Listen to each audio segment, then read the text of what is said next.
Good morning जय जगन्नाथ आज मुख्य खबर 31 मई 2024 10टी गुरुत्वपूर्ण खबर पर नजर पकेबा। नंबर 1 केरल छुईला मौसुमी ओडिशा को केबे आसीबो जानंतु। दक्षिण पश्चिम मौसुमी गुरुवार केरल छुईची एने सोशल मीडिया एक्स जरिया भारतीय पाणीपाग विभाग सूचना देछि। मे 31 पूर्व विभाग पूर्वानुमान करिथिला जेते भी केरल मौसुमी आसीबार साधारण तारीख हेउची जून 1। मौसुमी प्रवेश करियार अन्यतम कारण भावे साइक्लोन रेमाल बोली कहा जाउछि। रविवार दिन पाणीपाग विशेषज्ञ स्पष्ट करते रेमाल मौसुमी बाट अनुकूल करने मौसुमी आगुआ आसी। 2 दिन पूर्व मौसुमी केरल छुईची ओडिशा जून 12 पर मौसुमी आसबार संभावना रही। देश में एथर भल वर्षा हे स्वाभाविक अधिक वर्षा कर पाणी विभाग पक्षर कहुई। 1 जून 31 सेप्टेम्बर जाए मौसुमी ऋतु 87 सेमी पर्यंत वर्षा होता है। एथर 106 सेमी पर्यंत वर्षा हबार संभावना रही पाणीपाग विभाग पक्षर कहुई। नंबर 2 उदलार टंका बांटिया बेले महिला को माड़ी बसिला पुलिस जबत 1,51,000 टंका। राति अंधार विजे करें आ गाँव में पहुंची खाम्रे पुराई टंका बांटुले हेले एतके बेले माड़ी बसिला पुलिस आ जबत टंका। एपरी घटना घटी उदला थाना गोधिमर गाँव में। भुवनेश्वर दामी गाड़ी में जड़े महिला और पुरुष आसी खाम भितर टंका भर्ती कर बांटुले। घटना संपर्क में खबर पाए पुलिस 2 जन को थाना अटकी रखा सहित टंका जबत कर। महिला जनक भुवनेश्वर खालबल नगर विजयलक्ष्मी महापात्र बोली सूचना मिली। महिला भैनिटी भितर टंका भर्ती खाम जबत करथिले पुलिस। खाली सेतकी नुह अन्य 2टी बैग्र मध्य टंका जबत होईछि। प्रति खाम 2,000 टंका लेखाएं भर्ती होइथिला। समुद्र 1,51,000 टंका बंटा हवा निमंते आसीथिला। विजयलक्ष्मी महापात्र व दिव्यज्योति जेना को पुलिस अटक रखी पचरा उचरा जारी रखी। केउं दल पय टंका बंटा चलैथे तार तदंत करुछि police. Number 3 Bharat Pakistan T20 विश्वकप मैच को आतंक धमक प्रतिक्रिया रखिले आईसीसी। एथर अमेरिका वेस्टइंडिज मिलित भाव में विश्वकप आयोजन करुछन्ते। जून 3 रे मैच आरंभ होबाको थिबा बेले जून 9 रे 2 टीम प्रतिद्वंद्वी भारत पाकिस्तान मध्य रही मुकाबला। ए मैच दिन आतंक हमला धमक मिलवा पर आईसीसी आयोजन प्रतिक्रिया रखी। स्टेडियम को आतंक धमक नहीं आईसीसी मुखपात्र कहते आमे ए बाबद अवगत अच्छु। इवेंटर प्रतिदिन व्यक्तिर सुरक्षा और निरापत्ता प्रथम आमर प्राथमिकता। एथिपाई आमे व्यापक सुरक्षा व्यवस्था कड़ाकड़ी करिछु। आयोजन दर्शक कर्तृपक्ष सह मध्य घनिष्ठ भाव कार्य करुछु। कौन प्रकार अप्रीकृत परिस्थिति को एड़ाइवाई आमे सजग रहीछु। जून 9 रे भारत पाकिस्तान मैच रही। मैच पूर्व स्टेडियम आतंक हमला नहीं वीडियो पोस्ट जगह धमक देछि आईएसआई आतंकवादी संगठन। नंबर 4 सस्पेंड है आईपीएस डीएस कोटे तातिला बीजेडी किंतु कहीं वरिष्ठ आईपीएस ऑफिसर डीएस कोटे को भारतीय निर्वाचन कमिशन निलंबन करने ताचिछि बीजेडी। भिके पांड्या आरंभ कर केउं दलर 3 सांसद यहाँ कड़ा काउंटर कर ईसीआई एक्शन को दुर्भाग्यजनक और एकपाखिया बोली कहवा सह निर्वाचन हारिबा भय बीजेपी एभली कराउछि बोली संगीन आरोप कर लगाई बीजेडी। यार काउंटर रे बीजेपी कही माफिया राज अंत घटाइबे नहीं प्रधानमंत्री जहाँ कहते कार्यकारी होउछि। ईसीआई पाखरे प्रमाण प्रतिभार ऑफिसर विरोध में एक्शन नहीं जाउछि। भारतीय निर्वाचन कमिशन को निरपेक्षता उपरे भिके पण्डा प्रश्न उठाइबा कहते घतृहरी। जो सरकार अधिकार ना क्षमतार अपव्यवहार करुछन्ते सेमाने केही बर्तिबे नाही बोली चेताई दैछन्ते घतृहरी। ईसीआई को एक्शन स्वागत योग्य।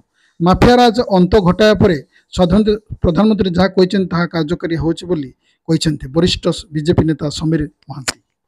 नंबर 5 ड्राइविंग लाइसेंस ने आधार पर्यंत 1 जून रु बदल नियम। मई शेष होगा जाऊा जून आरंभ हो जाऊँगी।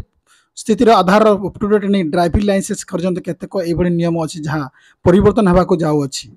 ये स्तर में केतेक ए नियम को अच्छी जहाँ साधारण लोकों पकेट उपर सीधा सड़क प्रभाव पड़ो। आसत जानिबा 1 जून रु कौन कौन नियम अच्छी जहाँ आपन प्रभावित करने लगे लागू हम नुआ ड्राइविंग लाइसेंस नियम। सड़क परिवहन और कार्य राजमार्ग मंत्रालय जून 1 नुआ परिवहन नियम को लागू करने घोषणा करिछि। नियम परिवर्तन पर एवं ड्राइविंग लाइसेंस करने लगे आईटीपी टेस्ट हे बाध्यता शेष कर कौन से व्यक्ति निज पाखर ड्राइविंग टेस्ट सेंटर जाए टेस्ट दे पार। ए सेंटर केंद्र सरकार द्वारा अधिकृत हम। यह जदि कौन से व्यक्ति बिना लाइसेंस गाड़ी चलाउथबा धरा पड़ जाइछन्ते तबे बड़ी स्थिति रे या उपरे 2,000 टंका पर्यंत जरिमाना लागिबो। यह कौन नाबालक जदि गाड़ी चलाउथबा धरा पड़ जाइछन्ते तो गाड़ीर मालिक लाइसेंस रद्द होगा सह नाबालक को 25 वर्ष पर्यंत लाइसेंस दिया जिवो नाही। नंबर 6 भारत को बड़ सफलता प्रथम घरोई महाकाश परीक्षण कला अग्निकूल कस्मस ମହାକାଶ ଗବେଷଣା କ୍ଷେତ୍ରରେ ଭାରତକୁ ବଡ଼ ସଫଳତା। ଭାରତର ପ୍ରଥମ ଥର ପାଇଁ ଘରୋଇ ମହାକାଶ ସଂସ୍ଥା ଦ୍ୱାରା ଶ୍ରୀହରିକୋଟା ସ୍ଥିତ ଘରୋଇ ରକେଟ୍ ଲଞ୍ଚ ପ୍ୟାଡ୍ରୁ ସ୍ୱଦେଶୀ ଜ୍ଞାନକୌଶଳ ନିର୍ମିତ ରକେଟ୍ ଅଗ୍ନିବାଣ ସଫଳ ଉତ୍କ୍ଷେପଣ ହୋଇଛି। ସଫଳ ମହାକାଶ ପରୀକ୍ଷଣ କରିଛି ସ୍ୱଦେଶୀ ଘରୋଇ ମହାକାଶ ଗବେଷଣା ସଂସ୍ଥା ଅଗ୍ନିକୂଳ କସମସ୍। ଏ ରକେଟ୍ 700 କିଲୋମିଟର ଉଚ୍ଚତାକୁ 300 କିଲୋଗ୍ରାମ ପର୍ଯ୍ୟନ୍ତ ନେବାର ସକ୍ଷମ ରହିଛି। ରକେଟ୍ ଓଜନ 575 କେଜି, ଏହାର 6.2 ମିଟର ଲମ୍ବ। ଏହି ଇଞ୍ଜିନ୍ ପରୀକ୍ଷା ଅଗ୍ନିକୂଳର ନିଜସ୍ୱ ଡାଟା ଅଧିକରଣ ପ୍ରଣାଳୀ ଏବଂ ଫ୍ଲାଇଟ୍ କମ୍ପ୍ୟୁଟର ଦ୍ୱାରା ପରିଚାଳିତ। ଏ ଉଭୟ ନିମ୍ନ ଓ ଉଚ୍ଚ କକ୍ଷପଥରେ ପହଞ୍ଚିପାରେ। 10ରୁ ଅଧିକ ଲଞ୍ଚ ପଟ୍ ପହଞ୍ଚିବା ପାଇଁ ଏହାର ଡିଜାଇନ୍ କରାଯାଇଛି। 2017 ଚେନ୍ନାଇ ମହାକାଶ ଗବେଷଣା କେନ୍ଦ୍ର ଷ୍ଟାର୍ଟଅପ୍ ଆରମ୍ଭ କରିଥିଲା। 2 ଜଣ ଏରୋସ୍ପେସ୍ ଇଞ୍ଜିନିୟର ଆଜି ଉତ୍କ୍ଷେପଣ ହୋଇଥିବା ଶ୍ରୀହରିକୋଟାର ଉତ୍କ୍ଷେପଣ ପରେ ଏହାକୁ ଗମ୍ବସାରରେ ପକାଯାଇଥିଲା। ନମ୍ବର 7 ଚୀନ ସାଇବର ଆଟାକରେ ବ୍ୟତିବ୍ୟସ୍ତ। ନାଟୋ ସଦସ୍ୟ ରାଷ୍ଟ୍ର ଭାରତକୁ କଲା ସାହାଯ୍ୟ ପାଇଁ ଗୁହାରି। ପୂର୍ବ ଏସିଆ ଦେଶର ଫିଲିପାଇନ୍ସ ପରେ ଦକ୍ଷିଣ ଆଫ୍ରିକା ଦେଶ ୟୁରୋପୀୟ ଦେଶର ବ୍ରହ୍ମୋସ ସୁପରସୋନିକ୍ କ୍ରୁଜ୍ ମିସାଇଲ୍ ଏବଂ ଅନ୍ୟ ପ୍ରତିରକ୍ଷା ଉପକରଣ ଚାହିଦା ବଢ଼ିଛି। ଏହା ଭିତରେ ଏବେ ଭାରତ ସାଇବର ସୁରକ୍ଷା ଉପକରଣ ଟେକ୍ନୋଲୋଜି ମଧ୍ୟ ଚାହିଦା ସାରା ଦୁନିଆରେ ବଢ଼ିଛି। ନିକଟରେ ନାଟୋ ଏକ ସଦସ୍ୟ ରାଷ୍ଟ୍ର ତୀବ୍ର ସାଇବର ଆଟାକରେ ବ୍ୟତିବ୍ୟସ୍ତ ହୋଇ ଭାରତ ସାହାଯ୍ୟ ମାଗିଛି, ଯାହାଫଳରେ ଭାରତୀୟ ସାଇବର ସୁରକ୍ଷା ଟେକ୍ନୋଲୋଜି ବ୍ୟବହାର କରି ଚୀନ ସହିତ ଲଢ଼େଇ କରିପାରିବ। ୟୁରୋପିଆନ୍ ଟାଇମ୍ସ ରିପୋର୍ଟ ଅନୁଯାୟୀ ନାଟୋର ଛୋଟ ବାଲିଷ୍ଟିକ୍ ସଦସ୍ୟ ଏଣ୍ଟୋନିଆ ଏବେ ଚୀନ ସାଇବର ଆକ୍ରମଣ ଓ ହ୍ୟାକିଂ ସମସ୍ୟା ମୁକାବିଲା କରିବା ପାଇଁ ଭାରତକୁ ସାଇବର ସୁରକ୍ଷା ଉପଲବ୍ଧ କରିବାକୁ ସାହାଯ୍ୟ ମାଗିଛି। 10 ଲକ୍ଷ ଜନସଂଖ୍ୟା ଥିବା ଏ ଦେଶ ଭାରତ ସହିତ ସାଇବର ସୁରକ୍ଷା ସମ୍ପର୍କ ତିଆରି କରିବାର ଇଚ୍ଛା ପ୍ରକାଶ କରିଛନ୍ତି। ଦୁଇ ଦେଶରେ ଏହା ଉପରେ ଆଗକୁ ବଢ଼ିବାର ନିଷ୍ପତ୍ତି ନେଇଛନ୍ତି। ନମ୍ବର 8 ଏହି କମ୍ପାନୀ ନିଜ ସ୍କୁଟରରେ ଦେଇଛି ଲାଇଫ୍ ଟାଇମ୍ ୱାରେଣ୍ଟି। ଇଲେକ୍ଟ୍ରିକ୍ 2 ଚକିଆ ଯାନ ନିର୍ମାତା କମ୍ପାନୀମାନେ ଏବେ ଗାଡ଼ିରେ ବ୍ୟାଟେରୀକୁ ନେଇ ମଇଦାନକୁ ଓହ୍ଲାଇଛନ୍ତି। ଓଲା ଇଲେକ୍ଟ୍ରିକ୍ ନିଜ ସମସ୍ତ ମଡେଲ ବ୍ୟାଟେରୀ ଉପରେ 8 ବର୍ଷ ୱାରେଣ୍ଟି ଘୋଷଣା କରିଛି। ଏହାପରେ ଗାଡ଼ିର ବିକ୍ରି ବଢ଼ିଛି। ଅନ୍ୟ କମ୍ପାନୀମାନେ ମଧ୍ୟ ନିଜ ମଡେଲ ଉପରେ 3 ବର୍ଷରୁ 5 ବର୍ଷ ପର୍ଯ୍ୟନ୍ତ ୱାରେଣ୍ଟି ଦେଇଛନ୍ତି। ଇଲେକ୍ଟ୍ରିକ୍ ଇଭିର ଅଫିସିଆଲ ୱେବସାଇଟ୍ ଦେଇଥିବା ସମୟର ସୂଚନା ଅନୁସାରେ ଏହି ସବସ୍କ୍ରିପସନର ଦାମ 1499 ଟଙ୍କା ପ୍ରତି ମାସକୁ। ଏଥିପାଇଁ ଗ୍ରାହକ ପ୍ରଥମେ କମ୍ପାନୀର କୌଣସି ବି ଇଲେକ୍ଟ୍ରିକ୍ 2 ଚକିଆ ଯାନ କିଣିବାକୁ ହେବ। ଏହାପରେ କମ୍ପାନୀର ଆପ୍କୁ ଯାଇ ନିଜ ଗାଡ଼ି ଉପରେ life time battery subscription plan ନେବାକୁ ହେବ। ଏହି ପ୍ଲାନ୍କୁ ଆପ୍ ସାହାଯ୍ୟରେ ଆକ୍ଟିଭ୍ କରିପାରିବେ ଗ୍ରାହକ। କମ୍ପାନୀ ଏହାକୁ LXS ବ୍ୟାଟେରୀ ସବସ୍କ୍ରିପସନ ନାଁ ଦେଇଛି। ଏହା ଦାମ 49,999 ଟଙ୍କା। କମ୍ପାନୀ ଦାବି କରୁଛି କି ଏହି ବ୍ୟାଟେରୀ 100 କିଲୋମିଟର ରେଞ୍ଜ ପ୍ରଦାନ କରିବ। ଏହି ବ୍ୟାଟେରୀକୁ 1.25 କିଲୋମିଟର ଚଲାଇ ପରୀକ୍ଷା କରାଯାଇଛି। ଏହି କମ୍ପାନୀ ଗାଡ଼ିର ଦାମ ଭିନ୍ନ ଭିନ୍ନ ରହିଛି। ଆପଣ ଏହି ଅଫିସିଆଲ ୱେବସାଇଟ୍ ଯାଇ ଏଗୁଡ଼ିକ ଦାମ ସମ୍ପର୍କରେ ତଥ୍ୟ ନେଇପାରିବେ। ନମ୍ବର 9 ମୁଣ୍ଡ ନେଉଛି ହିଟ୍ ୱେଭ୍। ଦିନକର ଗଲାଣି 14 ଜୀବନ। ଦିନକର ସୁନ୍ଦରଗଡ଼ ଜିଲ୍ଲାର 14 ଅସ୍ୱାଭାବିକ ମୃତ୍ୟୁ। ରାଉରକେଲାର ସରକାରୀ ହସ୍ପିଟାଲ 10 ଜଣଙ୍କର ମୃତ୍ୟୁ। ସୁନ୍ଦରଗଡ଼ ଜିଲ୍ଲା ମୁଖ୍ୟ ଚିକିତ୍ସାଳୟରେ ଆଉ 4 ଜଣଙ୍କର ମୃତ୍ୟୁ ହୋଇଛି। ହିଟ୍ ୱେଭ୍ ପାଇଁ ମୃତ୍ୟୁ ଆଶଙ୍କା କରାଯାଉଛି, କହିଲେ CDM ଓ RGH। ଭାରତ ଅଧିକାଂଶ ମଧ୍ୟ ସମାନ ଆଶଙ୍କା କଲେ। କାଲି ପୋଷ୍ଟମର୍ଟମ ପରେ ମୃତ୍ୟୁ କାରଣ ସୁସ୍ପଷ୍ଟ ହେବ କହିଛନ୍ତି। ରାଉରକେଲାର 6.5 ଘଣ୍ଟା ଭିତରେ 10 ଜଣଙ୍କ ଅସ୍ୱାଭାବିକ ମୃତ୍ୟୁ ହୋଇଛି। ଏନେଇ ସୂଚନା ଦେଇଛନ୍ତି ଭାରପ୍ରାପ୍ତ ଅଧୀକ୍ଷକ ଡାକ୍ତର ସୁଧାରାଣୀ ପ୍ରଧାନ। 8 ଜଣ ମୃତ୍ୟୁ ଅବସ୍ଥାରେ ହସ୍ପିଟାଲରେ ପହଞ୍ଚିଥିବା କହିଛନ୍ତି। ଭାରପ୍ରାପ୍ତ ଅଧୀକ୍ଷକ ଆଉ 2 ଜଣ ହସ୍ପିଟାଲରେ ପହଞ୍ଚିବା ପରେ ମୃତ୍ୟୁ ହୋଇଛି। ସେ କହିଛନ୍ତି ହିଟ୍ୱେଭ୍ ଜନିତ ମୃତ୍ୟୁ ହୋଇଥିବା ଆଶଙ୍କା କରାଯାଉଛି। କାଲି ପୋଷ୍ଟମର୍ଟମ ପରେ ମୃତ୍ୟୁ କାରଣ ସ୍ପଷ୍ଟ ହୋଇପାରିବ ବୋଲି ସେ ସ୍ପଷ୍ଟ କହିଛନ୍ତି।